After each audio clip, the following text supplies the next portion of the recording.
Now is the time to get involved. Now is the time to make a difference. And I think it's safe to say almost everyone in this industry, we're at our best when we're taking care of people. You look great, just want to make sure. Good. It's been a while since you've been on the show, and I wanted to catch up with you. We've gone to a little different format. Saturdays was our show. It was a very interesting thing because community is really what Studio Kitchen brought together. And within this kitchen, there was a lot of touching and hugging and networking. All of that has seemingly really gone away into more of a virtual sense. Mm-hmm. People are struggling with that right now, Rich. And you and I have great conversations. You keep me grounded, but not everybody can have a little Rich in their day. Let's talk about healthy wellness, because I'm a firm believer that this is going to be a topic that needs to be addressed within the food and beverage industry, and immediately. This is an industry that's susceptible to drugs and alcohol, that's susceptible to working long, lonely hours, and susceptible to just being off. You're just off, right? Let's talk about that.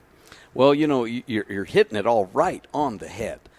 First off, it is. We're people, we congregate. We're used to being around people. I think it's safe to say almost everyone in this industry, we're at our best when we're taking care of people. And in fact, we'll take care of people to the extent that we ignore and don't take care of ourselves. And so now we've been thrown in this pandemic where, number one, isolation is set in, where it's like, gosh, all these people that I used to see every day for hours, I'm not even in touch with anymore. So you start to feel like maybe you have less friends, more isolation. And we're seeing, I'm on a lot of different Facebook boards, chef and industry related, as are you. Facebook groups that you go in, you look at, and Absolutely. You get the tone of what's happening, and just a way for the community to connect and just share. Yeah. But I tell you, it is breaking my heart right now when I am seeing there's no other way to sugarcoat it, nor should it be. The rate of suicides that we're seeing in our industry is skyrocketing, and it breaks my heart. And that's why recently I was kind of volunteered to get really involved in an organization, and I hesitated big time.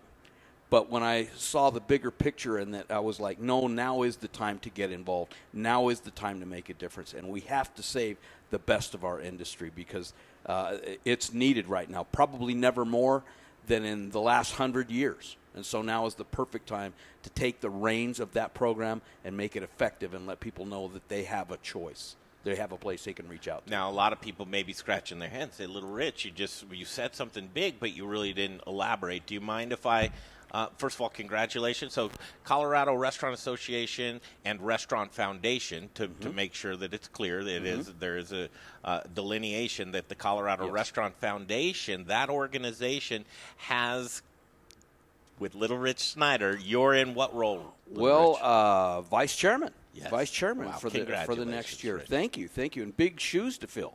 A lot of things to cover, but a couple of the line items or agenda items for this year, wellness is a big portion of that. Well, absolutely it is. And, we've been working on this for a couple years with the Angel Relief Fund. I remember at the suicide of Anthony Bourdain. Boy, that going just down there really, really hit home with you. Yeah. That was a Friday. It was June the 8th. And I remember going down to the offices that morning and talking to Sonia and Mary and anyone that would listen to me. Is like, we have to stop this. If he can get in a point, I mean, he probably had the best job in the whole industry, in the world, in the whole industry. And if he can get to a place like that, it can happen to any of us. And, I have to also say, I want to make sure it doesn't happen to me or anyone I know as a friend. I've got lifelong friends. I've been in this 40 years. These are people I spent my life with. So am I a little passionate about trying to save their lives? You bet I am. And so that's what's going to be fun is we've got the mechanism in place to truly make a difference. And we're going to save some lives. And we've got the bold people on the Colorado Restaurant Foundation. This is definitely a team, and it's a big team. And we are tasked with making a difference. And this health and wellness we're putting in with the other segments of the Colorado Restaurant Foundation. Workforce, education, ProStart, Safe Serve. I mean, it goes on and on. They've got a tremendous body of work, and they've done compelling. They've done the work. They've made a difference. And this is this is the health and wellness is the newest piece to really put in there and make it shine. Lot to unpack there, and I think that, one of the questions I always think about, what are our viewers thinking, or what would they ask you? And I can only guess, but a couple of things that come to my mind is, Little Rich, we've been hearing this for the longest time. We need to address this. This needs to be out front. We've talked about this until we can't talk anymore. What are the practical things that can be applied that would actually help that person out that's feeling that darkness and despair, that may not be able to get out of the rut that they're in, and beyond that, not want to, because of a pride thing, reach out to folks and say, listen, I'm in a spot right now. How are some practical things going to be able to be put into place? And what are the things in your mind that you believe need to be the first couple of things that are addressed? Well, that's a huge question with a lot of huge answers. And I think you have to look at the environment first off, and I hope I'm answering this in the right way. I get kind of a little choppy with my choppy brain. But, number one, we come from an industry of a warrior mentality. Is suck it up, Buttercup. Just get it done. I'm an animal. I'm a beast. I've done this. I've been working for 3 weeks straight. 12-hour day. Hell, that's part-time. That's nothing. And so we wear this badge of honor that we're warriors. Yeah. And so when we do hurt, and all of us do at one point or another, where we hurt for, it can be physical reasons, they can be reasons of addiction, they can be emotional, somebody breaks up, they can be financial right now. There are all these different things to add on that, and I think, the warrior feels helpless. I can control everything in my kitchen, but I can't control this one segment in my life. And I can't even figure out, number one, do I want to fix this or can I? And I think it's that moment of where you have to take off that warrior coat, be a little vulnerable. There are people. We're going to make dang sure that there are numbers, that there are websites that people know of to get that help in that moment. And with great people around you, because that's one of the things that I've really seen you do throughout the years is be able to mobilize great people that have been in those positions. And I think that that's something that you'll take a look at as well, how to find those people with the great resources. Being vulnerable in the kitchen, it doesn't have to show as a sign of weakness, but I think just letting down that guard and saying, you know what, we are human beings here. Because think about it. The job that you had in a kitchen a year ago, you're probably doing 3 more jobs now, if not 5 or all of them. Absolutely. That's a tough pill to swallow when you're in a business to where there was an overload of people, right? And then it really narrows down, and then it's just there's nobody left in the kitchen, and a lot of people want to actually get back into it. So creating that healthy workplace environment, which I think will be paramount to the success of these types of things. Also, when you look at the healthy wellness, you see other great folks within this industry do initiatives to really recognize their staff and their employees to go out of their way to create that. And some of those, the advocacy of those things, I think really need to take place. And I think that should be on the awareness as well. Absolutely. I also think, as I talk about the warrior, as I talk about putting on different robes, we have that warrior mentality. And I think, to be able to take that off, and tell our peers, you know what, I'm in a dark place, I'm in a vulnerable place, and I need some help. Truly, we have to frame that, we have to package it, that actually, that's the ultimate form of confidence. That the people around you love you enough that they're going to help you. They're not going to tear you down. Well, we have to make sure that that's out there. And I think it needs to start with some of the folks at the top showing their most vulnerable side, showing that it's okay. Just a quick side story. I thought this was really actually pretty interesting. Just yesterday, Aaron Boyle from Chow Culinary Outreach great job. Got a hold of me and said, would you like to be a keynote speaker? And we would like to talk about just hard times that you may have had in your life and how you overcome those or mitigate those hard times. I said, listen, that's an everyday thing for me, Aaron. And I'm not so sure that you want somebody like me who's in a constant battle within my mind and turmoil of the things that I want and to get right and the things that I do to get through my day. But you know what? I think I'll share them with you. And by doing that, I mean, it might be a little cathartic to me to be able to release some of that stuff. And of course, there may be a little bit of embarrassment type of thing to that. I mean, I don't know. But I think at the end of the day, being able to see that people are people and that the vulnerability is there may spur something else to somebody else to be vulnerable and share their story as well. And if we can get more stories shared. So, Aaron, I guess this is me telling you right now that I'm accepting your request to speak, and I'm terrified about it.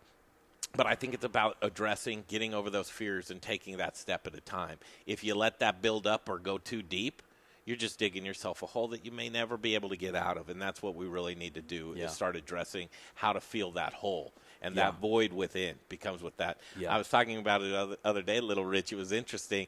As I listened to the probably TMI, to the radio while I shower, right? And that's where I do my best thinking is in the shower.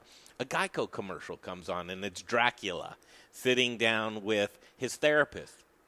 And he says to his therapist, I don't know myself anymore. You know, I sound like I don't even know what I'm trying to sound like Dracula. And he says, I look into the mirror and I can't even see myself anymore. and the therapist says, well, if how can anybody else see you clearly if you can't even see yourself clearly? Something to that extent. Yeah. And I think just trying to see yourself a little more clear and come to terms with that and to peace with that. And that's why we're introducing this healthy wellness segment to the Modern Eater Show, because I really believe a lot of healing needs to take place within all of us and as a community. And if we can address that as a whole within the community, that maybe we can work ourselves inward and make some progress together, because it's going to take us all. Absolutely. Well, here's the other thing as we talk about health and wellness.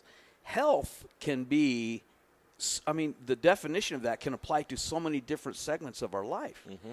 Health can be physical health, emotional health, absolutely, financial health. Yes, it can. It goes on and on. So I think this is going to be a lot of fun, this segment, on all the different things we can touch on, where people are like, wow, I didn't even see that one coming, but yet how critical that is. Again, congratulations, Colorado Restaurant Foundation, new vice chairman. God help us, yes. I think it's fantastic. And really, Rich, just as well as I do, sometimes you're called within your life at a certain time when you don't know why, but it just feels right. Yeah, I'm a person of pretty strong faith. Yeah. And that's what I look at as like, I wasn't looking for this. This wasn't something I was like, oh, I want to be that so I can be looked at in this way or anything like that. It was far from that. And I did turn it down. Like, can you find someone else? And then after finding the work that had been started and looking at everything, I was like, yeah, here is the time. I was down there pounding my fists on the desk in the boardroom almost 3 years ago, 2 years ago. Now's my chance to do something about it. Enough talk. It's time for action. And so I'm excited about making some action on this. Well, I'm a little jealous because I don't want everybody to have a piece of Little Rich. You're our spirit guide right here at the Modern Eater. And Jay and I appreciate you more than you could ever believe. If people want to reach out to you on a personal level, I know that you always accept that. They may have some suggestions for you or just want to reach out to talk. Is there an email that you'd like to share to folks? You know what? I'm going to give my cell. You're going to give the email. I'm going to give my cell. Okay. Yeah. Go right ahead. And it's not a burner phone. It's my cell. It's 303-888-2987. I had to make it easy so I would remember it. 888-2987. Hey, Jay here, you guys. Welcome to the show. Hi. I just want to throw in real quick while you're going over Little Rich's stuff that whether he believes it or not, and I know he doesn't like to be promoted too much, but it's like just the fact that I know I can call Little Rich is like I can't even tell you what a warm blanket that is on a cold day. And I'm not saying this to be cheap, 100%. And I struggle with a lot of stress, right, for a lot of reasons that some people may go, well, that's not real stress, which I acknowledge. But I just wanted to say that I truly feel better as a human being knowing that I can call Little Rich. Well, thank you, Jay. That means almost made me tear up. Yeah, I mean, we've. I hate him. I hate him technically. I hate him, but I love him. Yeah, that's right. Little Rich, none better, man. Thank you so much, and Thank you. look forward to seeing your work with the Colorado Restaurant Let's make Foundation. it happen. Healthy wellness, that's done, but Boobs in the News is up next. I'm looking forward to this, and Megan Heenan is here with us today with Jay Johnson from Bear Creek Distillery. We're going to get a couple cocktails together because you have to have nachos, beer, and cocktails, right? And game day is coming up, but Friday is National Nachos Day, and we also want you to enjoy some delicious libations. Bear Creek Distillery, a great Colorado brand. We're going to talk about some new things that they have coming up and make a couple of cocktails for you while we do it. We'll break away, talk about our sponsors when we come back. I think Jay's going to do an Aspen Baking Live Finally, when we get back. yeah. That's fantastic. Little Rich, thank you. And support our local sponsors. We'll That's take right. a break, come back to Studio Kitchen, Colorado with me. Hey, you guys, Jay here with the Modern Eater Show. Thanks for watching. Don't forget about our YouTube and Instagram channels. A lot of killer content over there. Throw us a subscribe on YouTube. Throw us a follow on Instagram. And thank you for supporting TME. We couldn't do this without our amazing sponsors, so let's check them out right now.